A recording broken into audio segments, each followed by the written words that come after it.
Scale Model World podcast. Well, welcome to the Scale Model World podcast with your co-hosts, Dave Howell from Tyrell Models and Wayne Green from the world of Wayne. Hiya, everybody.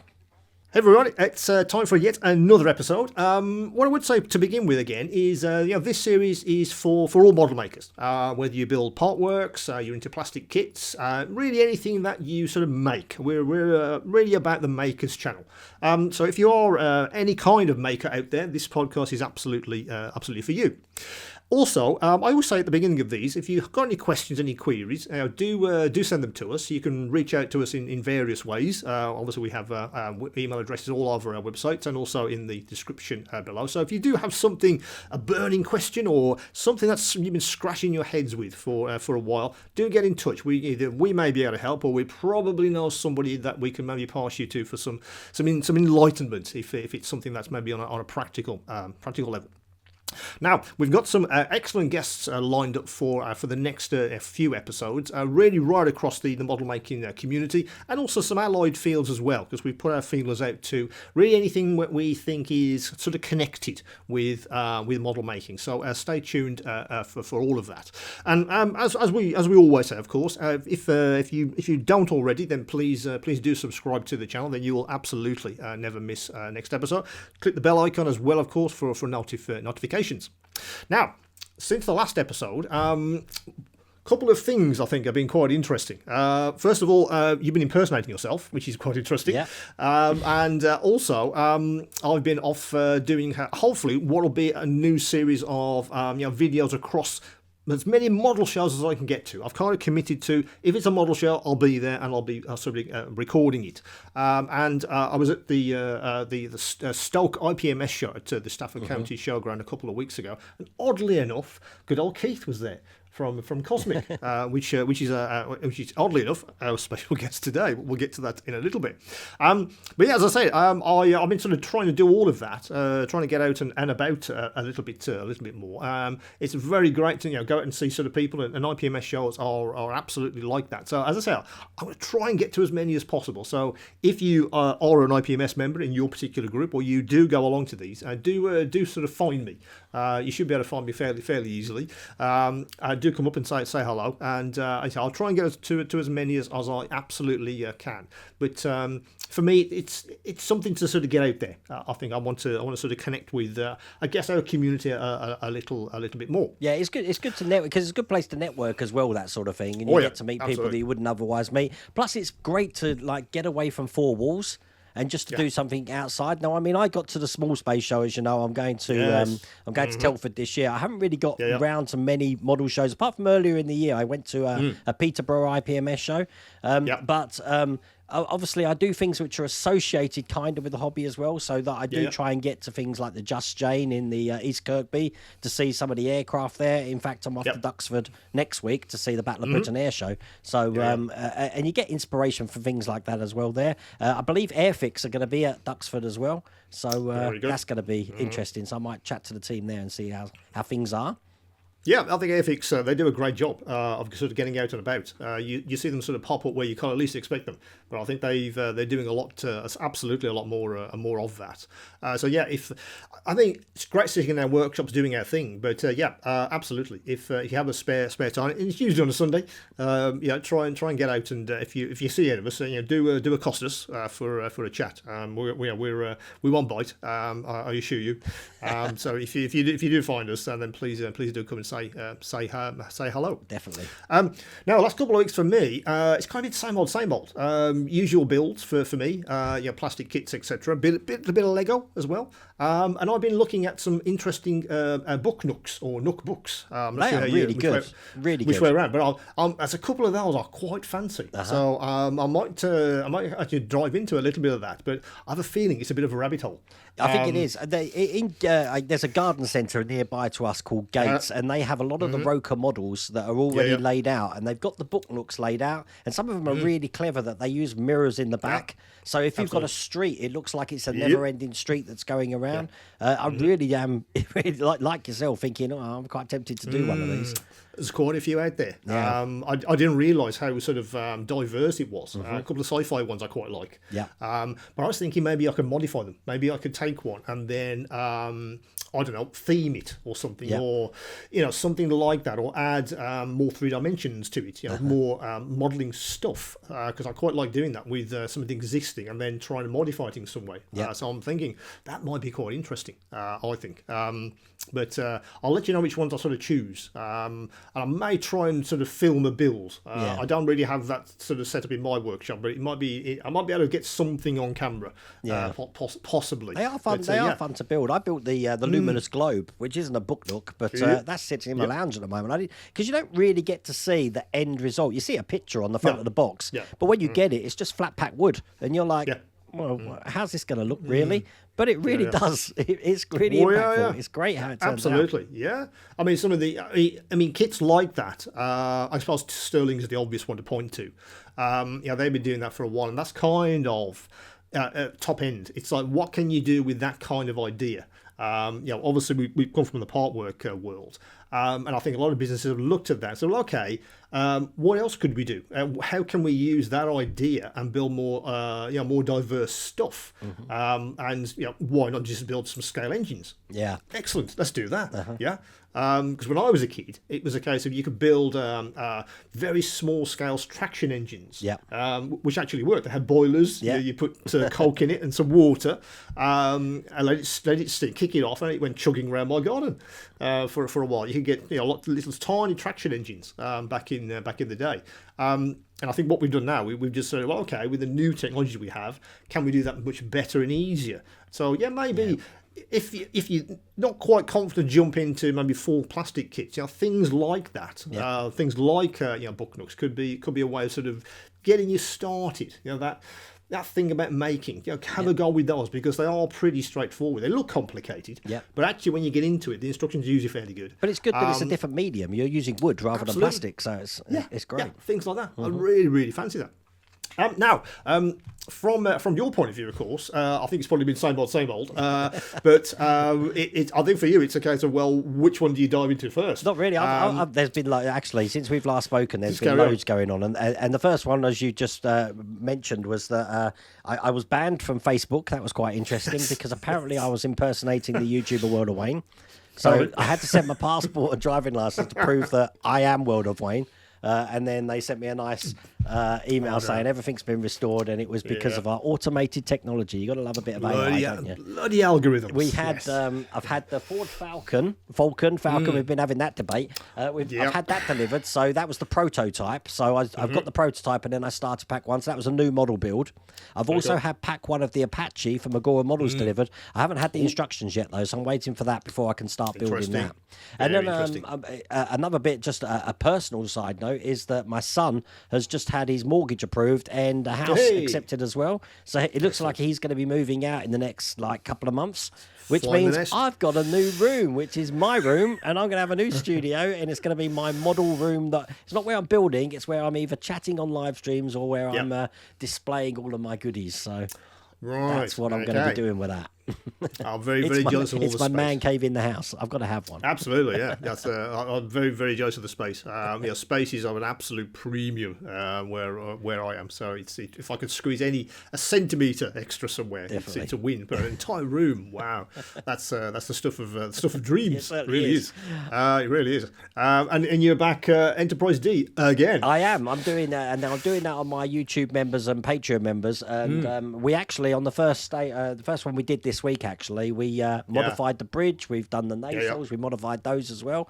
It was just a stroke of luck that I knew my nephew was building it, and I just happened to ask him how far he's got, and he's like, well, I haven't started it. And I'm like, what? Ooh. So he's just been collecting the magazines, and he was going to do a build all the way through. So I pitched the idea, well, look, how about I do it for you, but I can modify it and try and make it the best it can possibly be. And yes, very because receptive to that. Well, absolutely, because you didn't get a chance to do that, did you? No. To really go to town on the thing for various reasons, which you won't go into. Yeah.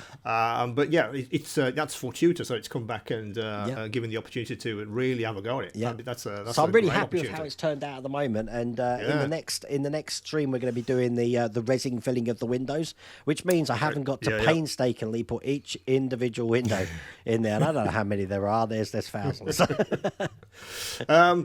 Yes, and I do quite like that I guess that part of model building. But I know what you mean. I've just finished the fourth wheel of the DB5. Yeah. I did it the hard way with all the spokes. Yeah. And I don't think I want to see a spoke again in my life. No. Well, I've just experienced that with the new Ferrari 250 GTO from Agora Models, and I think that's harder. Is it? Jesus. I mean, I did hit on a sort of technique. The first one I tried to do, as they sort of suggest, you put the spokes through and then put them in place and then put the top on, and that just didn't work. Every time I moved something, it fell out. Yeah. So I hit on a sort of technique where I put a spoke in, tiny bit of UV resin, whack it with a torch, so it's set, it's in place. Then do the next one, next one, and that works fantastically well. It's half the time to build a wheel that way. Yeah. Because I just look at it the wrong way and one fell out. No, I know you get that, but then you do get to a set. I mean, I haven't used glue on spokes for ages now, except for the Ferrari 250 GTO. I had to. Gotcha. It's only the first two rows. Once they're done, it's an easy to do. Yeah, but just get that. Wow. It's just the first few. Yeah. It's just you patience of a saint, guys. It really is. I can see why they give you the easy version. Yeah. I really can. But we are model makers, so we put ourselves through this hell and it does look fantastic at the end. It certainly does. Yeah. The wheels do look really. But would I do another spoked wheel? I don't know. I'd have to think about that very close. I do quite fancy that car. It's when you're done four and you think you're finished and you forgot about the spare. This goes on and on and on. Yeah. Which is interesting. Now that sort of segues me into a question that we've had, which is all about glues and adhesives. And it's also quite it's odd actually that it dropped into my inbox a couple of days ago. It's from Alex Jones, who asks about sometimes when you do building part works, you try and put a part in place and it's either too loose, falls out. Should you glue them in place? Now, it's an interesting one because I was doing the DB5. I'm up to the carpets and interior bit. Yeah. So I flipped it over to put the circuit board in. What did I do? Snap the gear lever off. Yeah. Put too much pressure on. I thought, something's given below my. I thought, what's that? Snap the gear lever off. So obviously I've got to glue it back in place. But what plastic is it? Do I use Scio? Do I use super glue? Yeah. What's your view on gluing parts in place? Shouldn't you? For partwork models, I use CA glue, nothing else but CA glue. Just CA glue. For kit models, a bit like the Mobius space station I've got, or any Airfix models, I like the Tamiya extra thin cements because of the way they react with the plastic. But if that CA glue is going to go near anything that is clear or needs to be transparent, I probably don't use it. I try to find another solution. I use a PVA glue, to be honest with you, for anything that's clear and transparent, and just leave it to set for 24 hours.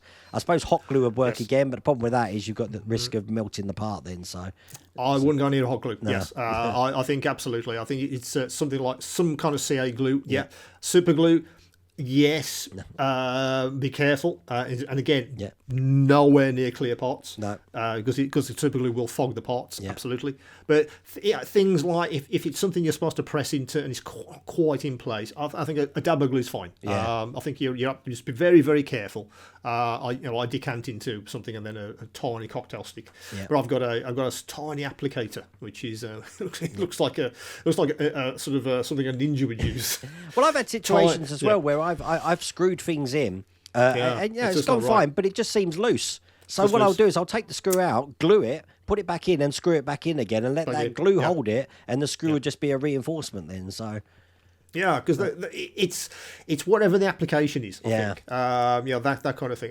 You've often talked about that glue you get from the range, haven't you? Yeah, I mean, unfortunately, it's only available in the UK, and they don't sell it online anymore. So no, I you have can't. to go down, and I've never found it in the grey. It's a brushable glue. Now you can get Gorilla as a brushable glue, but their glue is very thick. And that's why I don't really use it. The advantage with the range glue is that it's very thin. So if you put it in the wrong place, you can probably get it off quickly without marking anything. But with the thicker glues, that ain't happening. You marked Not your piece. really. So, no. And as I said, I'm using UV resin as a glue for Spoke. So if you have the application, if it's something that goes into a recess, and then you can put a little bit of this stuff on the top and then zap it with the torch, that could work. And then, of course, you're probably going to cover that with another component, so you're fine. Yeah, definitely. But it's that thing. Have a think about what the part is. I've no issues with gluing in place if it needs some extra strength. It's just be aware that super glue nowhere near clear parts. That's also a given if you're building even a plastic kit. Don't go super glue any parts like that. You can get specific glues for canopies, for instance. They exist. Tend to be, as you say, white glues, PVAs, these kind of things. They evaporate and they're completely clear. So have a think about that, Alex. Depends on what your application is, what kind of part you're trying to actually put in place, depending on which glue. Probably a PVA, probably a SIO of some description. But super glue has its place for some things, but I don't think I'd really recommend that for this kind of stuff. And again, UV resin as a possible glue that could be absolutely possible.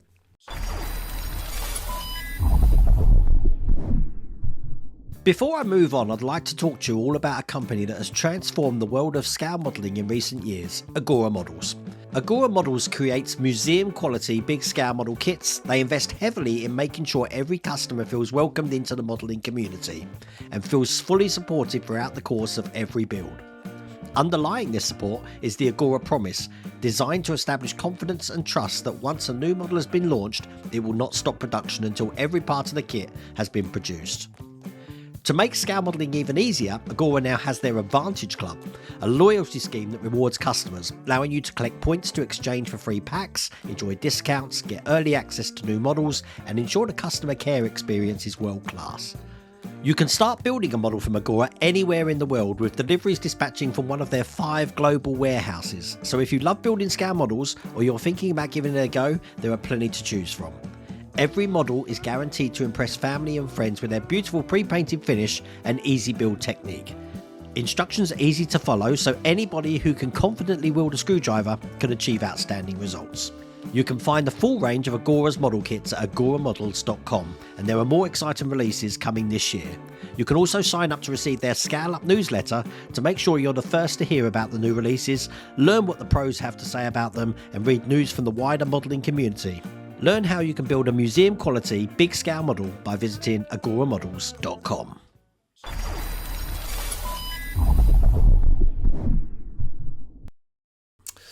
Well, we've come to the point in this episode where we welcome our special guest. As I mentioned earlier, a very special guest today is Keith Tomlinson, who you probably all better know as the proprietor of the Cozmic Scale Models shop.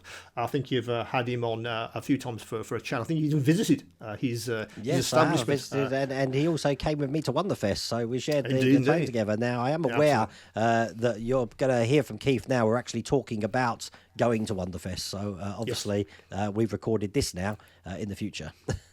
Absolutely, and that's an interesting time shift. Yeah. As I said, we were away for a while while we were recording a few of these, and sort of Wonderfest came and went. Must try and get there next year if possible. You'd love it. Yeah, I think so. And I think you were saying they were doing some work on the hotel that should all be done. It's pretty much done when they were there. They had some really strange MC Escher carpet there, and they were still a few floors to do. But yeah, it's looking okay. Excellent. It's on my diary. It's just if I can get there and if I can afford it, of course, because it's. I think last time I looked at flights, it was quite expensive to get there. Anyway, without further ado, I'd like to welcome Keith. Hello, Keith. Hi, Wayne. Hi, Dave. Well, thanks for joining us, Keith. I wanted to get you on for a while. I think probably both of us are we have a sort of sci-fi and fantasy bent. I think that's absolutely true. And of course, you've been sort of feeding that obsession for several years with some very, very interesting models. I think at the moment there's some very interesting stuff coming along, which we'll talk about a bit later on. Because I was looking at your site recently and the things to come, and I'm very interested in the alien stuff. Very, very. We'll talk about that in a second. But what I want to sort of kick this off with first, I guess, is really sort of some background first. Who's Keith? What you've been doing, and where did Cosmic Scale Models actually come from? What's the genesis of the businesses? Well, my background actually is in commercial art. I was a commercial illustrator and graphic designer for maybe nearly 40 years from leaving college, from art college, getting a job. So you were of the age group then. You would have been around because I was a huge fan of all that stuff. All of the Paper Tiger publications.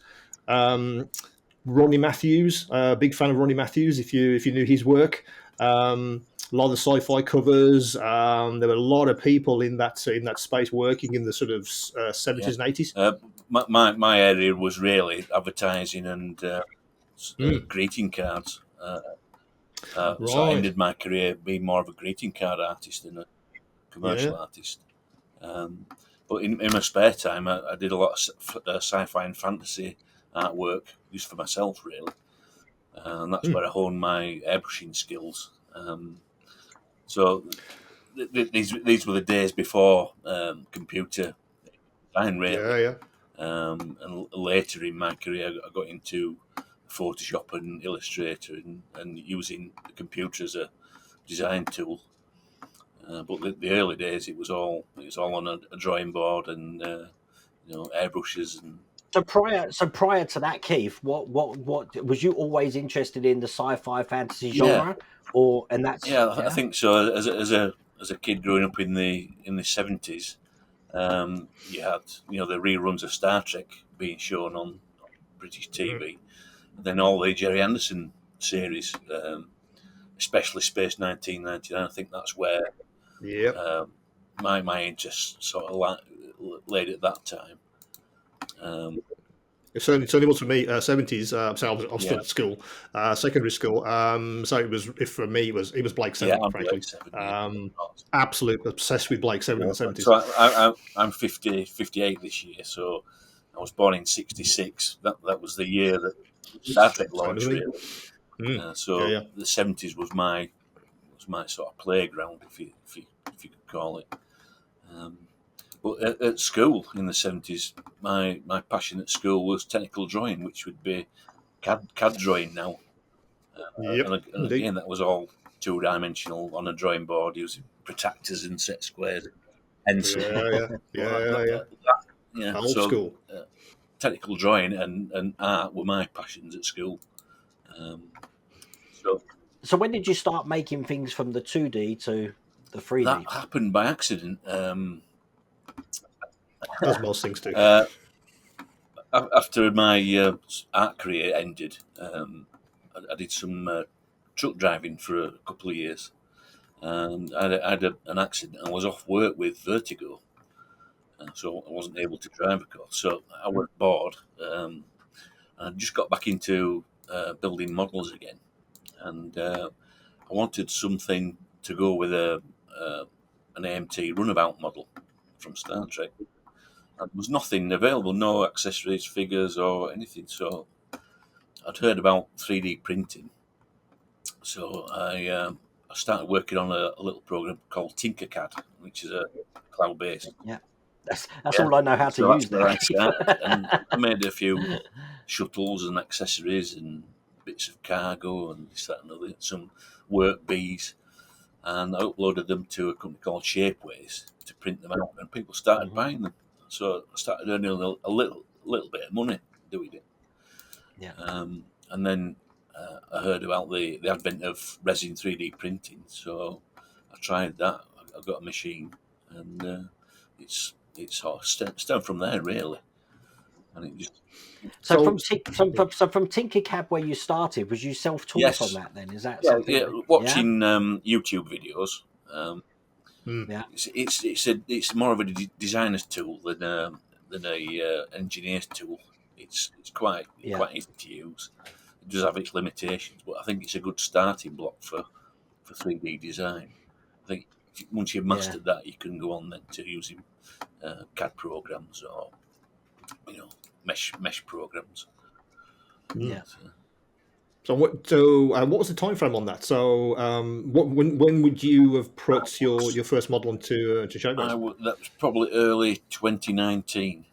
Wow. Yeah, and then my wife encouraged me to leave work and give it a go for a couple of years later, 2019. Just before the pandemic and hit. we launched the Cozmic Scale Models website the end of February 2020, 2 weeks before we locked down. So suddenly you had all this time to work on the website and start thinking about what you want to do with the next. Then we were next all set in of models, lockdown, etc. so I thought, oh no, this is a great time to start a new venture. But it was quite the opposite because people were at home with nothing to do. So absolutely. I mean, how many times, Wayne, we spoke about that? The resurgence of model kits and model building. It's one of the positives that's come out of the pandemic. Yeah. I think that it's a double-edged sword though, because even though the market or the demand will suddenly get higher for these models, I was finding during that time actually getting materials to make those models, resin and parts, because nothing was open. So you're working with what you've got and trying to get hold of things that were available was quite hard. Luckily during that for time. us, our local post office was still open, so we were able to send postage out. And my wife worked all through lockdown because she was a nurse, so she was able to call in at the post office on the way home from work. So have you worked from Tinkercad then? So from Tinkercad, when you're going on to, because you're using a CAD program now, aren't you? An engineering CAD program that I use. So you've self-taught yourself on that as well? Yeah. Oh my God! See, I've tried, but it's right over my head. Completely. I think it helps that I'm from a background of 2D design in Photoshop and Illustrator, that sort of thing. So I use those programs for many years for work. Wow. I think some people get it or they don't. I think if you're a beginner and you think, okay, I'm going to go and get, I don't know, AutoCAD, that's probably overkill for what you really want to be doing, and that's going to be a huge learning curve as well as cost you quite a lot of money. So think of something a little bit simpler. I tried using AutoCAD, and it's not a designer's tool; it's an engineer's tool. If you want to build a bridge, brilliant. But if you want to design a pod from Star Trek, not so much. That kind of thing. But we were lucky that we have these fairly easily accessible tools. So you can get into this kind of thing very, very, very easily. I mean, 3D printing itself, when you started, of course, it was really early on. But now, of course, there's lots to choose from. If some people say too many to choose from, which machine do I get, and what do I have to match the software to the machine and the resins I have to buy and so on and so on. I hear a lot of people getting quite confused about the marketplace, where to go and what to buy. But that's just I guess that's just because the market's exploded, and I think a lot of that's come out of exactly what you were doing, Keith. People are saying, "Well, I want to do this; it doesn't exist, so I'll build it myself." I think that's been the beauty of 3D printing. It's opened up such a wide area for model builders. We've been able to create anything we want now. So the major model manufacturers don't really listen to their customer base, I don't think. So people like ourselves, we've created a small niche in the market where we're creating things that people can't get anywhere else. And does that niche get created for things that you want to see, or things that the demand from the community? How commercial are you really, Keith? Or is it really a passion thing for you? This is what I want to see, and I'm sure there's lots of other people that do as well. And guess what? A little bit of both, really. I think it started off with things that I wanted, and then now I'm getting. Of course, I'm getting requests all the time from customers saying, "Why don't you do this? Why don't you do that?" So the list of up and coming models is getting longer and longer. As you can imagine, and I've probably got a list longer than I'll be able to live. To be honest, so you have to pick and choose and think. Well, is this marketable? How many of these would I sell? And is it worth all the time and effort creating this model? There are niches, but I guess I mean that's come out of what we understand as garage kits. That's what garage kits kind of eventually were, weren't they? There was somebody that couldn't get whatever they wanted to do, so they thought, well, I'll try and create one for me, and maybe a very short run for anyone else that might be interested. But garage kits. I don't know what you guys think, but I think when I say garage kit, you often think sort of low quality, very hard to build, not very well supported with instructions, etc. But actually, these days, a garage kit is probably the wrong phrase. I think we need a new phrase because the kind of kits that are produced by yourself, Keith, and others, they're very high quality and much easier to put together. You still need some skill, absolutely, but they are light years away from, I guess, what we would call garage kits back in the sort of 70s and 80s. And I think there's still good designers out there creating moulded garage kits. So people like Randy Cooper and Fantastic Plastic, these are great artists that are producing great kits. But I think the advent of the 3D printing, it's moved the quality on. Definitely, as you say, the people say to me that we're producing kits that are injection molding quality, but without the cost of the injection mold, and that's if we try to produce these kits on an injection molding machine, it costs us hundreds of £1,000s just to make the molds. And if you want to change the design at some point, you can't because you've spent all your money on the molds.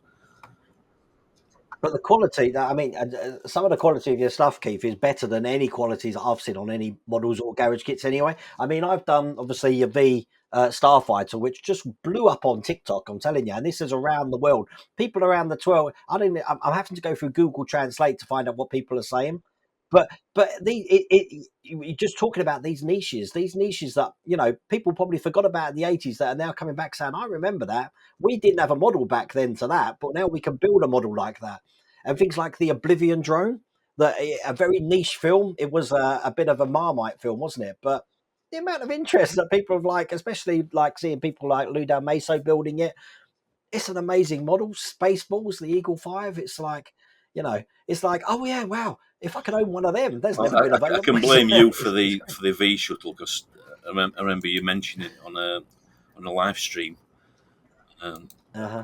asking someone out there to make a kit of it. So I thought, well, let's have a go, see how it goes. So it's your fault. That was all because of Wonderfest, Keith, because I went there and they had a V shuttle, which was like a plastic toy, which I don't even remember coming out in the 80s. Because I don't know if you remember in V that Mike Donovan's son is actually playing with a toy of one of the shuttles. And it's like, where can I get a toy like that? Never available. It's sure. Absolutely. Now, I also wanted to talk about. We've obviously talked about a little bit about your process. I want to maybe get a more of an idea of that. So you've decided it's going to be the V shuttle. We're going to do that. What's the process then? Can you take us through how you go from I've decided that's next to something that you and say Wayne and I can actually buy from you? What's the actual process? First of all, it's the references. Get some good reference images.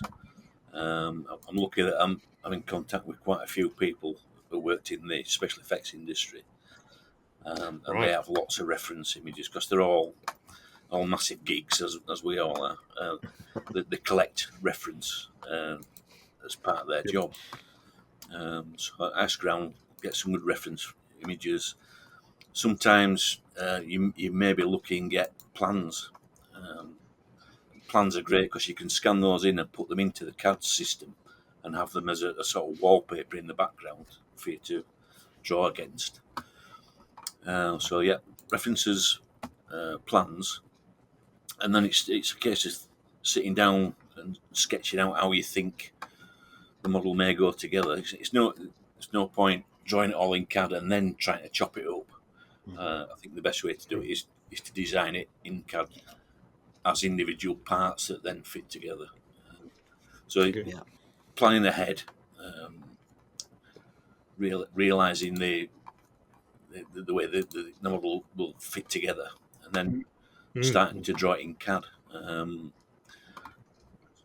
That's interesting. So I would have guessed it would have been the other way around. You'd have built the entire 3D model in the CAD system, and then started to chop it up into parts. But actually, you think, okay, that's how it's going to look in the end. That we know what it looks like because of the reference material.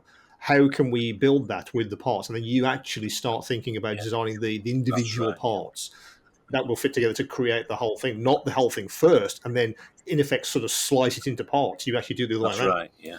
Because you may find once you sliced it up that it will be a problem to then fit together again.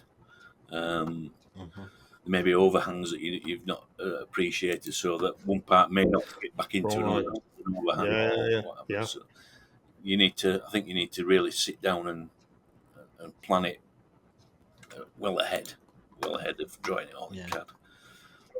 And I imagine you do lots and lots of test printings, test building. That's where you do all the tweaking to say, "Yep, this will fit together perfectly." Because I've built a dozen of these things. Usually one test print is enough. Wow, just the one. Yeah. Maybe an odd little tweak on some small parts, but the main part of it is usually one test print and we're okay. Wow, that's surprising. So I know from the injection molding guys, they do a sort of complete run, then get someone to sort of test build it.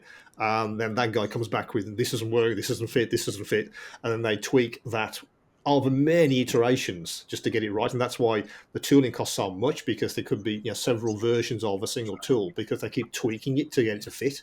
I'm talking about very complex models. Maybe the last Spitfire that came out of Airfix, for instance. I'm almost certain that went through a shed load of test builds before it was just right because of the amount of parts that were involved. But it's interesting that you can do that pretty quickly. I guess because it's all CAD based. You can do all the tweaking without having to actually print anything out to begin with. Because if it'll fit in CAD, it should print okay, shouldn't it? Because the tolerances on a 3D printer these days are brilliant, aren't they? Yes, they are. We still have to build the tolerances into the CAD. Sometimes that doesn't work, particularly because if you overexpose your 3D prints, you're making the parts slightly bigger, so you do get tight parts sometimes. But that's also part of model making, just sanding a part down a little bit just so it fits. Yeah, I think so. I think if it was too easy, I mean, maybe there's no challenge there, is there?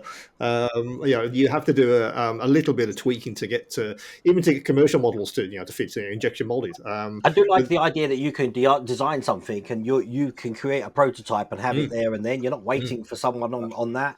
I think that's brilliant. And you can, once you've printed that, I'm sure you've got the prototype and this is going to be a good model. The prototype model is the one that I paint up and have on display on the trade stand at model shows, or it's the one that we photograph for the web page. So it's not. Well, how far? I also want to ask you about how far. I mean, you got the reference material. You must be making decisions about what you create and what you leave out. I think I'm probably talking about the rivet counters, aren't I? These guys that will look at something and say that's wrong, or that's just something that's incorrect there, and they will point that out. So how do you decide? How far do you go before you say I've worked on this too much? That's enough before you stop, because it has to be obviously accurate. I mean, are you going literally as far as screen accurate, or is it accurate enough for kids? It's accurate enough for us, I think. And I think the rivet counters really need to sort of take a back seat and think. It's a model. It's something you build for fun. If you're that bothered, I'd say build one yourself. Make your own. Yes. That's where the whole modding community comes in. Yeah. Do it yourself. Yeah. Go do it yourself. Spend months creating a model, absolutely screen accurate, and someone will say, "Oh, this part isn't actually correct." So I've got an image here that. I'm afraid so. So. I mean, we have that all the time in the part work world. It's like, how far do you go? And there'll always be things that are not missing, but they can be better, and because that's where the modding community has come back. I don't know if you. I just actually get involved with your stuff. People are looking at the base kit itself and then modding it to do whatever they want to do with with their kit. Because that's what it's about, isn't it? If you want to change something slightly, if you don't feel it's right, or you want to add something so it's more accurate for you, then off you go, fill your boots. That's exactly what it's. Once you purchase the kit from us, it's yours. Do what you want with it. So do what you like. Yeah, absolutely. It's entirely up to you. Are you building the fan home kit model? We've got something that will take your model to the next level. Introducing the Ultimate Electronic Kit by Cozmic Mods, the pinnacle of electronic upgrades for your fan home kit model. This isn't just an upgrade, it's a complete electronic overhaul. At the heart of this revolutionary kit is the Alpha Circuit Pro, a total replacement for the supplied mainboard. It supports all the original electronics LEDs, but that's just the beginning. The Alpha Circuit Pro includes a brand new LED kit for rear lights and side markers, an upgraded electronic dashboard, a state-of-the-art scanner, a new voice box, and an audio system with a Pro speaker that packs more power and quality while still fitting perfectly into the original slot. And the best part, all of these components are synchronized. They communicate seamlessly, creating a harmonized experience that's controlled by an RF remote and soon via a mobile app update. Yes, you heard that right. Your kit model will have synced animations, sound, and effects like never before. Kit and car modes, scanner, voice, and voice box change at the press of a button. German, French, and English audio built in. Internet radio and music through kit speakers. Over-air updates via Wi-Fi. And built-in power mod, the Alpha Circuit Pro powers your entire model. But wait, there's more. Cozmic Mods offers a range of other essential upgrades and mods for other iconic models, including the Hot Toys DeLorean, Fan Home Ecto 1, and the DeLorean Time Machine. Each component is completely bespoke and crafted with the highest attention to detail. So don't miss out on these incredible upgrades. The ultimate electronic kit for your fan home kit model is more than just an enhancement, it's a game changer. Visit MyClaimMods.com to get yours today and see why enthusiasts are raving about this kit. Cozmic Mods, where precision meets passion. Now, I mentioned at the beginning of this chat about some new stuff. So there are a couple of things on your site at the moment. I was looking the other day, and you've got the tractor from Alien coming very soon, and also the pod from Wrath of Khan, which is quite interesting. And I went a bit of a Wrath of Khan fan, so I'm sure you're having a bit of a epileptic fit about when that's going to arrive to get your hands on it. So how do you decide on those two? Was it something that again was top of the list? It's just next on the list, or did you feel that those two in particular just needed something because again they don't exist, do they, as commercial kits? Well, the Wrath of Khan pod is basically our previous motion picture pod with some extra detail on and slightly different interior, with the new figures, of course, the four figures. Yep. So we'll be selling that as either version, to be honest, because they're interchangeable. So you can either buy it with the Wrath of Khan figures or with the motion picture figures, and they're coming back into stock the end of this month. Actually, we're getting some in. How do you manage your stock? Is that are you making in branch or is it outsourced? The large items like the travel pod and the big studio scale stuff we get made commercial 3D printers. And the Oblivion drones they're made there as well. Cause... I don't know if you ever saw Keith's Serenity. It was ginormous. It was absolutely ginormous. It was something to see, I tell you. So that's the travel pod. It's just a slightly updated version of the original one that we did. And then the Alien Tractor, that's actually a model by Lee Stringer. He's producing those, so I'm waiting for him to send me some stock of those.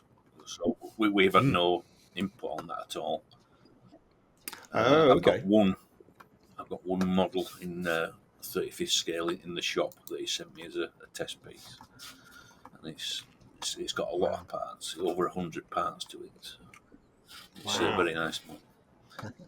So is that a departure for Cozmic then to look at whatever else is happening in that marketplace and what would be a good fit for your catalogue? No, we've been doing that for a couple of years.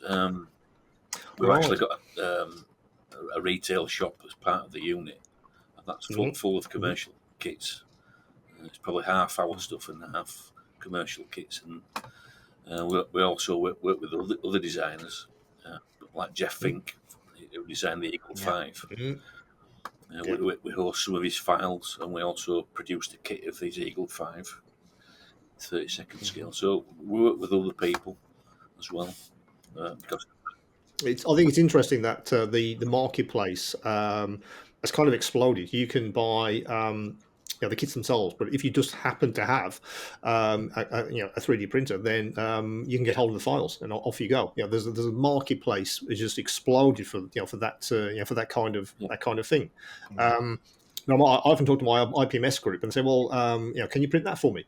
And well, have you got the STL file?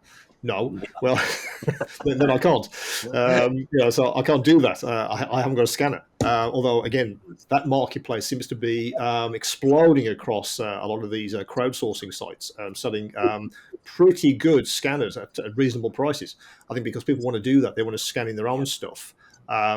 Which they don't want to build, maybe from scratch in a CAD application or something.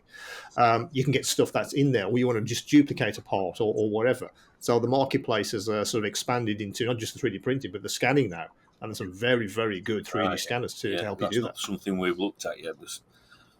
I don't think it's something we need, to be honest. We like to create, original. Well, for you, kid, there's nothing for you to scan. You can't go and look at a Wrath of Khan pod and scan it. It doesn't exist. If you want to go and look at Lancaster, it exists, as Wayne was showing us earlier. You can go and scan that, and you can do whatever you want to do with the scans. But it's an interesting wrinkle on design and 3D printing. That you can now scan stuff in. One way I've seen the scanners used really well is for World War II figures. People have been scanning actual people in uniforms. Uniforms, wow. Yeah. Scanning them and making figures. Yeah. I think it's a mix. I think everyone is trying to do a lot of different things, and the technology is there to sort of help them. We're living in an age now where you can do all of this stuff. Literally a decade ago, this just didn't exist. Or if it did exist, the printers were just so expensive.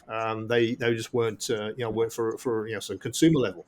But now there's professional level printing for very small amounts of money, and you can produce parts which are amazingly accurate from an STL file that someone else has created, because there's a huge marketplace. Again, it's usually from the Warhammer, the tabletop gamers. A lot of that stuff out there. I was looking at another Kickstarter yesterday for a 75mm figure. Amazing detail. These guys can have cram into these models if you're into that kind of model making. One of the things that just to go back to Airfix and the way they design things, someone did ask Airfix a question: why don't you make pilots or figures for your models? And it's because their CAD designers have got no idea how to sculpt, so they don't do it. So it's like you need someone who can sculpt. And with Keith just talking about the ability to scan things and somebody stuff like that, it is brilliant. Yeah. And again, with the V fighter you've got, you had a whole army of visitors that you could actually have with that to create a diorama. Well, the figures, I don't. I'm not a figure sculptor, so I pay someone to sculpt our figures for us. It's not an area I want to get into. It's a whole different thing. It's an art form, yeah, absolutely. It really is an art form, sculpting decent figures. With some of the stuff that I sell, obviously it was a digital file to begin with, but it was sculpted by somebody, and then obviously it's cast in resin later. That's how they produce. But the detail is, I would argue, even better than injection molding, because just the way the process works, you can just get better quality printing. Particularly for figures, because the detail again is off the charts for some of this stuff. It's very, very good. If I'm going to do it, I always look for guys like Alpine. That's a very, very good figure brand. If you're into World War II and doing diorama, their figures are just second to none. But again, they've used the current technology to really push it forward as far as they possibly can. Another thing I wanted to ask you about, Keith, was you do a lot of shows, don't you? You like to sort of get out there, and I've seen you out and about at large shows and even small events. Was that always something that you wanted to do, to get out there and sort of meet the actual public and literally put your wares in front of people? So it's not just an online shop; it's it's actually a physical connection with the community. Yes, I think you need to get yourself out and be seen. Interacting with your customers, I think, is really important, because you get a flavour of what they want, and what if you're doing something wrong or something's not good enough quality, they'll tell you, and you need to correct it. I'll tell you. It's a lot easier to have a chat face to face than it is over an email. And I'm assuming they are handing you. Have you thought of this, Keith? Lists? Yeah. And lots and lots of those on your whiteboard. I would imagine. Yeah, and also they get to see the models built up, because we always try and show the models. Yeah, your stand is amazing. The last one, I think you were at Scale Model World, weren't you? I think you were there, and I didn't manage to get some time to have a wonder about. But yeah, seeing the figures, fully built, lit, etc., so you can see exactly what you're getting. You see the quality, but it's not just a cardboard box with a figure in it. You can actually see what the time and effort that's gone into creating these models. It must be something to see what people have actually done with your models as well. Yeah, people send in pictures of what they've done, and some of them amaze me. There's a Romanian guy who's quite a good friend. He's built the studio scale Delta Flyer that we produced, and he's putting actual working LCAR screens in it. Oh, so they're animated screens. And it's just incredible work. I wouldn't have the patience to do something like that. There's a video doing the rounds at the moment, again from Alien. Someone's built you've seen it, yeah. They've built the whole thing as an interior, fully working LCD screens with each of the Marines. The interior is just bonkers. I actually asked that. I don't know if have you seen that, the loader that takes Ripley and where they're monitoring the Jupes, Keith. What they've done is because if you've seen Aliens film, all the soldiers have their own screen and their life signs. The way they actually made it is actually one screen, and they put each individual screen onto that one screen and put a frame over the top of it, so it looks like all individual monitors. Pretty amazing, but again, as Keith says, I don't know if I've got the patience for it. Well, it's always going to be one off. I think that's something that's a passion project. That is for if you're trying to turn that into a kit, geez, that'd be quite hard. Because there's only so many things you can do. I think a lot of these, it's also a cutaway, isn't it? It's I think it's a cutaway thing which they've done, and it's how far do you push that? Because we often have that conversation, don't we? Wait, what would be great as a partwork, for instance? That comes up all the time on your channel, but it's not a case of we'd like to see this. It's how popular would it be? Can we do that? With Mission Space 1999. Why hasn't there been an Eagle kit? Why can't I build an Eagle as a partwork, for instance? Those kind of kits would be fantastic. But it's not as easy to just say, we'll do that, because it could be a very limited marketplace, for instance. Those kinds of things. Just to tie off, I think you've got to think about what's already out there as well. what I try not to do is do something that someone else is already doing. Like the Eagles, there's no point doing another Eagle transporter kit because the MPC Polar Lights are already doing one. So there's no point copying someone else's work. Let's do something new. And I think the partworks should do that.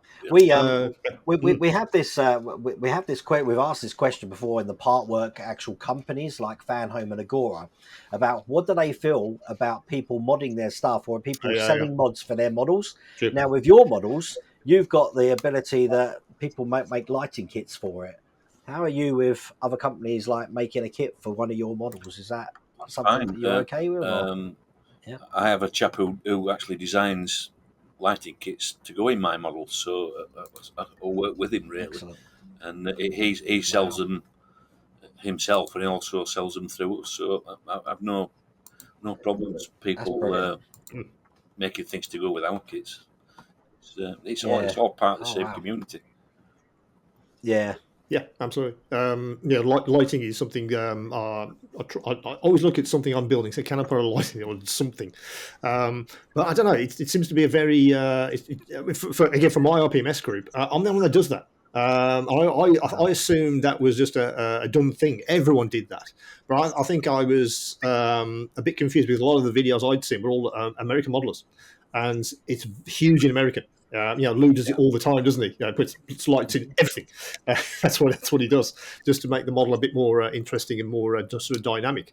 But if you can do that, I think it's if you want to do that, it's absolutely fine. I'm a member of a local model club, and there's probably two of us that put lighting in our models, and it's all sci-fi stuff.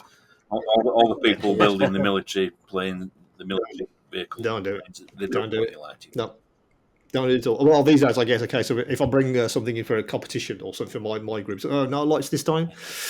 Well, it's not all the time. It's only if it's appropriate. It's you can't shoehorn in a light if it's not really appropriate. But didn't you find that's why Cozmic Scale Models you stood out big time at Telford, Keith, because I think the sci-fi modeling community is growing big time. It used to be very niche in those IPM because it's all military normally, and you've seen enough planes, ships, and tanks to free halls of it. But when you see something sci-fi, that's what's normally, and you could see trying to get to your booth at Telford it was rammed. There was a queue. Saturday was fight your way to the front. Yeah.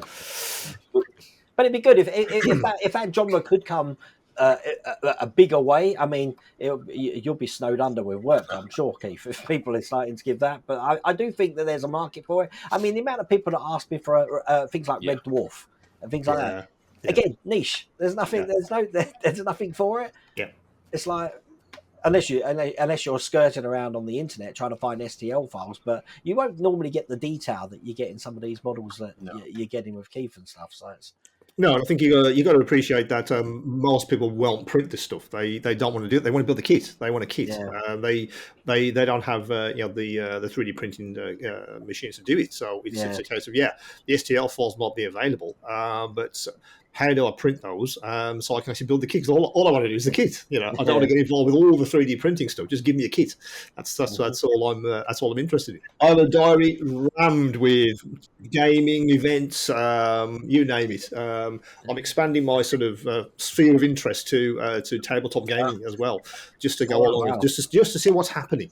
Because some of their figures are just bonkersly good. I'm not really interested in the gaming itself. It's just the models that go with it, particularly the Star Wars stuff, which just come out, and Mandalorian. I'm more interested in the models that have come across from tabletop gaming than actually doing it myself. I used to do wargaming when I was in my late teens. Started off with doing the Warhammer fantasy and it's just massive. And then got into Napoleonics and various other genres. But I used to enjoy building the terrain. And buildings and castles and that sort of thing. I used to enjoy building those. Well, we're almost at time on this one, Keith. So, I guess the final question is, I guess, what's next for Cozmic? We've talked about a couple of models which are coming. Any sneaky peeks on what might be next? Well, you talked about Red Dwarf. Oh, hello. Wow. This year, Hold your horses. there are 2 red dwarf models that I want to produce because I've already done had the figures sculpted for them. So that's on the cards for this year, and hopefully they'll be at least prototype ready for Telford. I'm also working on some more V ships at the moment to finish off that range.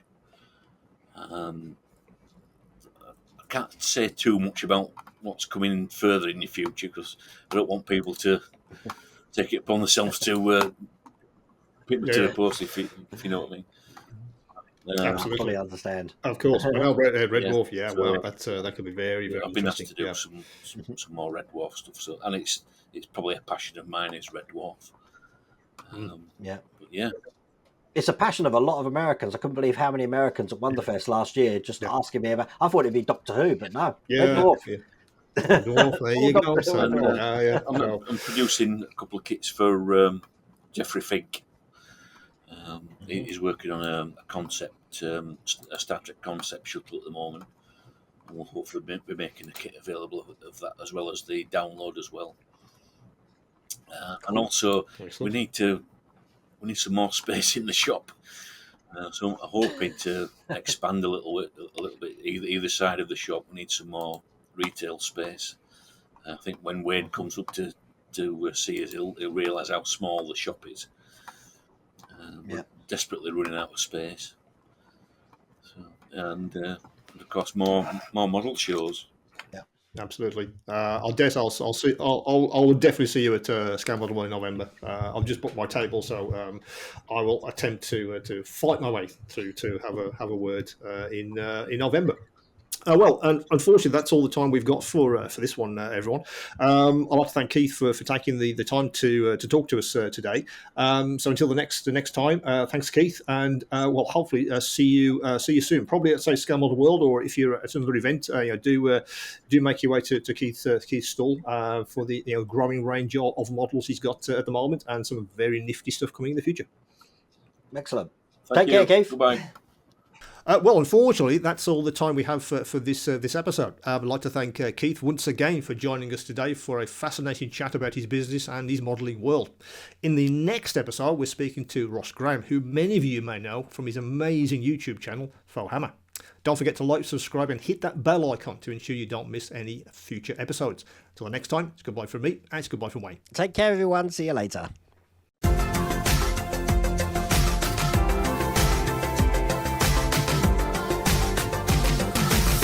The Scale Model World Podcast.